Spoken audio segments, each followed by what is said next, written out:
अस्सलामुअलैकुम लिसनर्स, मैं हूं मिस्टर राव और आज मैं आपको एक ऐसी कहानी सुनाने जा रहा हूं जो मेरे दोस्त शाहिद के साथ हुई थी। ये स्टोरी 2018 की है, जब शाहिद फैसलाबाद में एक टेक्सटाइल फैक्ट्री में नाइट सिक्योरिटी गार्ड का काम करता था। ये फैक्ट्री बहुत पुरानी थी, 1960s में बनी थी। फैक्ट्री ओनर ने शाहिद को हायर किया था क्योंकि वहां रॉबरी की इंसिडेंट्स हो रही थीं। फैक्ट्री में 4 फ्लोर्स थे और शाहिद को हर 2 घंटे में पूरी बिल्डिंग का राउंड लेना होता था। शाहिद का पहला दिन नॉर्मल गुजरा। फैक्ट्री में कुछ मशीन्स अभी भी चलती थीं ग्राउंड फ्लोर पर, लेकिन ऊपर के फ्लोर्स बिल्कुल खाली थे। सेकंड फ्लोर पर पुरानी मशीन्स रखे हुए थे जो काम नहीं करते थे। थर्ड और फोर्थ फ्लोर कंप्लीटली एम्प्टी थे। दूसरे दिन शाहिद ने नोटिस किया कि जब वो सेकंड फ्लोर पर जाता है तो उसे मशीन की आवाज सुनाई देती है, जैसे कोई पुरानी स्विंग मशीन चल रही हो। लेकिन जब वो आवाज की तरफ जाता तो कोई मशीन नहीं चलती। तीसरे दिन सेम चीज हुई, लेकिन इस बार आवाज ज्यादा क्लियर थी। शाहिद ने फ्लैश लाइट जलाई और देखा कि कॉर्नर में एक पुरानी मशीन रखी है जो रस से भरी हुई है, लेकिन आवाज वहां से नहीं आ रही थी। चौथे दिन शाहिद ने डे शिफ्ट वाले गार्ड हसन से बात की। हसन ने कहा कि यहाँ कुछ अजीब चीजें होती रहती हैं। वर्कर्स ने भी कंप्लेन की है कि सेकंड फ्लोर से मशीन की आवाज आती है। हसन ने बताया कि 1985 में यहाँ एक वर्कर नेम्ड अकरम काम करता था। वो बहुत मेहनती था और हमेशा लेट तक काम करता था। एक रात वो स्विंग मशीन ऑपरेट कर रहा था जब उसकी शर्ट मशीन में फंस गई। मशीन ने अकरम को अपनी तरफ खींचा और उसका गला मशीन के ब्लेड में फंस गया। वो वहां ब्लीडिंग से मर गया। सुबह वर्कर्स ने उसकी बॉडी मशीन के पास पड़ी हुई देखी थी। उस इंसिडेंट के बाद फैक्ट्री ओनर ने उस मशीन को बंद कर दिया था, लेकिन अकरम की रूह वहां रह गई थी। वर्कर्स कहते थे कि रात को अकरम अभी भी अपना काम करता रहता है। ये सब सुनने के बाद शाहिद को डर लग रहा था, लेकिन उसे जॉब की जरूरत थी। 5वें दिन जब वो नाइट ड्यूटी पर गया तो उसने डिसाइड किया कि सेकंड फ्लोर पर नहीं जाएगा। लेकिन रात के 2 बजे एग्जैक्टली मशीन की आवाज शुरू हुई। इस बार आवाज बहुत तेज थी, जैसे कोई बहुत तेजी से काम कर रहा हो। शाहिद ने हिम्मत करके सेकंड फ्लोर जाना डिसाइड किया। जैसे ही वो स्टेयर्स पर गया, आवाज रुक गई। फ्लोर पर बिल्कुल सन्नाटा था। शाहिद ने फ्लैश लाइट जलाई और केयरफुली अंदर गया। अचानक उसे एक शैडो नजर आई जो मशीन के पास से मूव कर रही थी। शाहिद ने आवाज लगाई, हेलो, कोई है? कोई जवाब नहीं आया।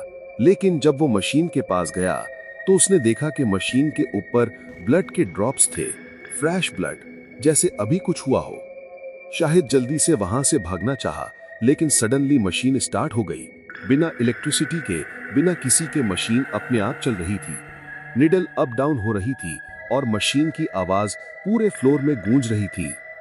इसके साथ साथ शाहिद को फुट स्टेप सुनाई दिए। Someone was walking around the machine.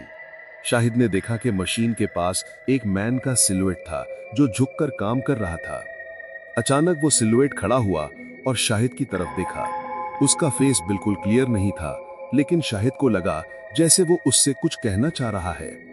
Shahid ने फ्लैशलाइट उसकी तरफ की तो वो फिगर गायब हो गया। मशीन भी रुक गई। फ्लोर पर फिर सन्नाटा हो गया, लेकिन फ्लोर पर ब्लड के ड्रॉप्स अभी भी थे। शाहिद जल्दी से नीचे भागा और सिक्योरिटी कैबिन में जाकर डोर लॉक कर दिया। वो सुबह तक वहां नहीं गया। नेक्स्ट डे उसने फैक्ट्री ओनर को सब कुछ बताया। फैक्ट्री ओनर ने कहा कि ये पहली बार नहीं हुआ। कई सिक्योरिटी गार्ड्स ने सेम एक्सपीरियंस किया है। कुछ ने जॉब छोड़ दी, कुछ पागल हो गए।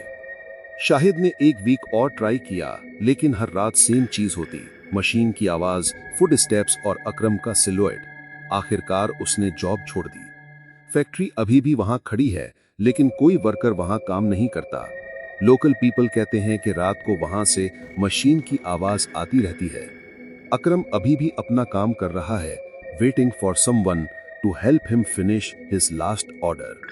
शाहिद आज भी कहता है कि अगर वो उस रात मशीन के पास जाकर अकरम से बात करता तो शायद उसकी रूह को पीस मिल जाती, लेकिन अब बहुत लेट हो चुका है। अस्सलामुअलैकुम लिसनर्स, मैं हूं मिसेस राव और आज की स्टोरी मेरे अंकल रिजवान के साथ हुई थी, जो रावलपिंडी में रिक्शा ड्राइवर हैं। ये इंसिडेंट 2021 में हुआ था, लॉकडाउन के टाइम में जब रोड्स पर बहुत कम ट्रैफिक होती थी। अंकल रिजवान का अपना रिक्शा था जो उनके अब्बू ने 1995 में खरीदा था। ये रिक्शा बहुत पुराना था लेकिन अच्छा चल रहा था। अंकल रिजवान इस रिक्शा से बहुत प्यार करते थे क्योंकि ये उनकी फैमिली की अर्निंग का जरिया था। लॉकडाउन के टाइम में अंकल रिजवान को लेट नाइट ड्यूटी करनी पड़ती थी क्योंकि डे टाइम में रिस्ट्रिक्शन ज्यादा थी। वो यूजुअली 10 बजे से 4 बजे सुबह तक काम करते थे इमरजेंसी केसेस के लिए। एक रात अंकल रिजवान कमेटी चौक पर खड़े थे, पैसेंजर्स का वेट कर रहे थे। रात के 11 बजे एक लेडी आई जो बिल्कुल ब्लैक ड्रेस में थी। उसके बाल बिल्कुल लंबे थे और वो बहुत स्लोली वॉक कर रही थी। लेडी ने कहा, भाई साहब मुझे सदर जाना है।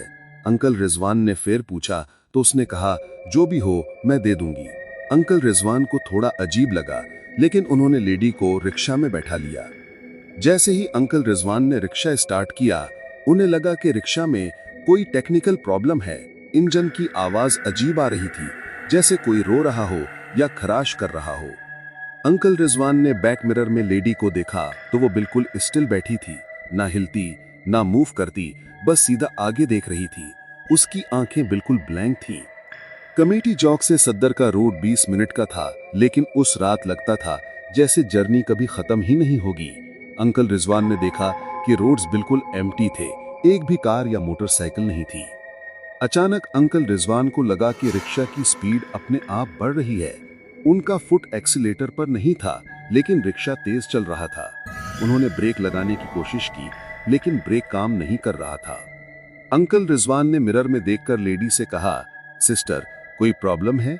लेकिन लेडी ने कोई जवाब नहीं दिया। वो बिल्कुल स्टैचू की तरह बैठी थी। अचानक अंकल रिजवान को स्मेल आई, बहुत गंदी स्मेल, जैसे कुछ सड़ रहा हो। ये स्मेल रिक्शा में हर तरफ फैल गई। अंकल रिजवान का दम घुटने लगा। अंकल रिजवान ने सोचा कि लेडी सिक है या कोई मेडिकल कंडीशन है। उन्होंने रोकने की कोशिश की लेकिन रिक्शा अपने आप चल रहा था। स्टीयरिंग भी उनके कंट्रोल में नहीं थी। जब वो सदर के पास पहुंचे तो अचानक रिक्शा रुक गया, इंजन ऑफ हो गया। अंकल रिजवान ने राहत की सांस ली और लेडी से कहा, सिस्टर आ गया सदर। जब अंकल रिजवान ने पीछे मुड़कर देखा तो लेडी गायब थी। रिक्शा में कोई नहीं था, बैक सीट बिल्कुल खाली थी। अंकल रिजवान ने सोचा शायद लेडी उतर गई हो। लेकिन जब अंकल रिजवान ने सीट चेक की तो वहां कुछ अजीब था। सीट पर ब्लैक स्टेन्स थे, जैसे कोई लिक्विड गिरा हो, और स्मेल अभी भी आ रही थी। अंकल रिजवान जल्दी से वहां से निकलने को थे कि अचानक उनका फोन रिंग हुआ। अननोन नंबर था। उन्होंने फोन उठाया तो दूसरी तरफ से लेडी की आवाज आई। लेडी ने कहा, भाई साहब मैं रिक्शा में भूल गई हूं मेरा पर्स। अंकल रिजवान ने कहा, कोई पर्स नहीं है यहाँ। लेडी बोली, प्लीज देखकर बताइए। अंकल रिजवान ने फ्लैशलाइट जलाई और देखा तो बैक सीट के नीचे एक पुराना पर्स पड़ा हुआ था। पर्स बिल्कुल ओल्ड स्टाइल का था, जैसे 80s या 90s में होता था। अंकल रिजवान ने पर्स उठाया तो उनके हाथ में डस्ट लग गई। पर्स बिल्कुल पुराना था और उसमें स्ट्रेंज स्मेल आ रही थी। उन्होंने पर्स ओपन किया तो अंदर ओल्ड कॉइन्स थे और एक आईडी कार्ड था।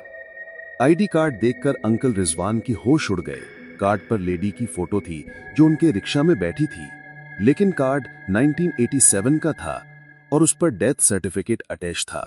लेडी का नाम फातिमा बीबी था और वो 1987 में कार एक्सीडेंट में मर गई थी। कार्ड पर एड्रेस था हाउस 47 कमेटी चौक और वहां लिखा था कि वो एक्सीडेंट सद्दर रोड पर हुआ था जब वो हॉस्पिटल जा रही थी। अंकल रिजवान समझ गए कि वो जो लेडी थी वो घोस्ट थी। वो हर रात किसी न किसी रिक्शा में कमेटी चौक से सदर जाती है, होपिंग कि इस बार वो हॉस्पिटल पहुंच जाएगी और बच जाएगी। अंकल रिजवान ने नेक्स्ट डे लोकल इमाम साहब से बात की और उनको सब कुछ बताया।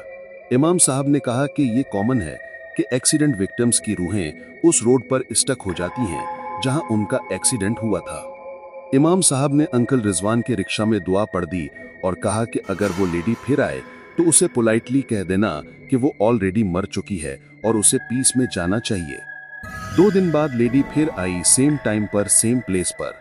अंकल रिजवान ने हिम्मत करके कहा, सिस्टर आपको मालूम है कि आप 1987 में एक्सीडेंट में मरनी थी, आपको अब रेस्ट करना चाहिए। लेडी ने अंकल रिजवान को देखा और पहली बार बोली। उसने कहा, मैं जानती हूँ लेकिन मैं हॉस्पिटल पहुंचना चाहती हूँ, मेरे बच्चे मेरे वेट कर रहे हैं। अंकल रिजवान के आंखों में आंसू आ गए। उन्होंने कहा, सिस्टर, आपके बच्चे अब बड़े हो गए हैं और वो आपका वेट नहीं कर रहे हैं। उनकी अपनी फैमिलीज हैं, आपको जाना चाहिए। लेडी ने कुछ देर सोचा, फिर स्लोली नॉट की। शुक्रिया भाई साहब, मैं बहुत दिनों से कंफ्यूज थी। उसने स्माइल की और अचानक गायब हो गई। उस दिन के बाद लेडी फिर नहीं आई। अंकल रिजवान को मालूम था कि उन्होंने एक रूह को पीस दिला दी है, लेकिन वो पर्स अभी भी उनके पास है, रिमाइंडर के तौर पर। अंकल रिजवान कहते हैं कि sometimes we need to help lost souls find their way. Fatima Bibi finally realised कि उसका टाइम हो चुका था और वो पीस से चली गई। तो लिसनर्स, ये थे हमारे आज के 2 और रियल हॉरर एक्सपीरियंसेस। पहली स्टोरी फैक्ट्री वर्कर अकरम की थी, जो डेथ के बाद भी अपना काम करता रहा, और दूसरी स्टोरी फातिमा बीबी की, जो 34 इयर्स तक सेम रूट पर ट्रेवल करती रही। ये स्टोरीज हमें सिखा